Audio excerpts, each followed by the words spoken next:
As life moves on for millions after the pandemic, nearly 250,000 American children now face a future without their parents. Matt Pearl introduces us to a family that's dedicated to making life as normal as possible for 6 orphan boys. What remote I'm supposed to have? The joy in this moment You trying to set me up, Christian.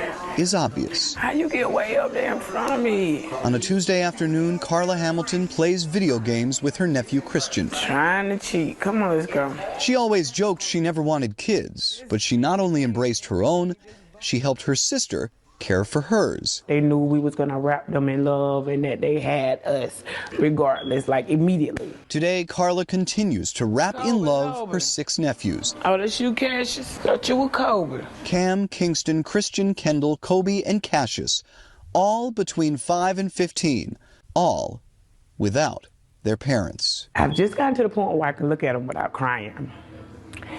It was hard. In 2018, Carla's sister Courtney died in a car accident. The kid's father, Ken, took custody and good care.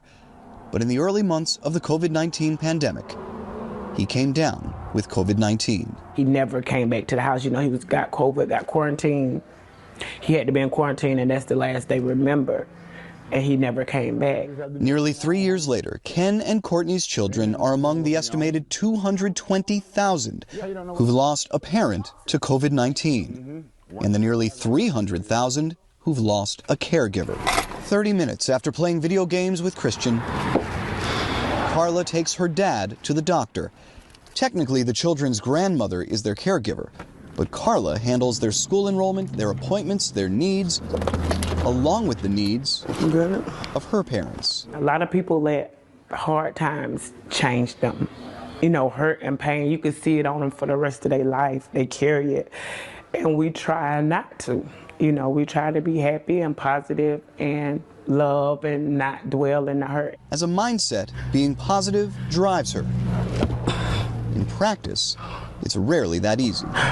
And while she's at the doctor, in the kitchen is her brother Curtis, the kid's uncle. Tonight we're gonna have hamburger here, but that's cool with y'all? Who left his home and business in Florida to be another set of hands and heart. I always try to tell them, like, whenever y'all wanna remind me of your mom or daddy, whenever y'all feel down or something, just let me know. I got Facebook, I got pictures. They're all here to cocoon the kids. Thank you.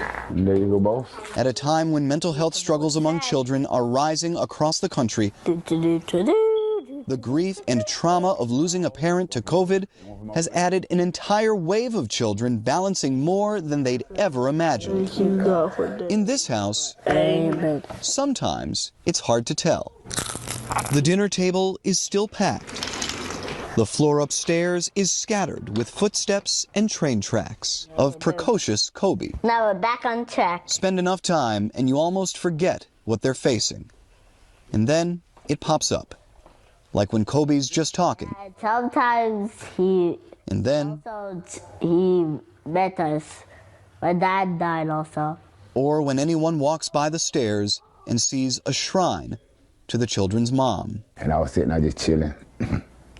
And the smart one, Kobe, he came to me. He said, Uncle Kurt, what's wrong? I said, man, I just ain't feeling it today. You know what I'm saying? He patted me on my back. He said, don't worry, Mama said it'll be all right. A few hours after playing video games with Christian, Carla comes home from the doctor and puts her head on the counter. The joy in this moment is less obvious, but it's part of what's required in wrapping her family, and especially her nephews, in love. What does it mean to wrap them in love? That just means to let them know we're here for them, and it's okay, whatever they're feeling, whatever they want to talk about, if they're happy, mad, sad, that is okay. In Bon Air, Georgia, I'm Matt Pearl.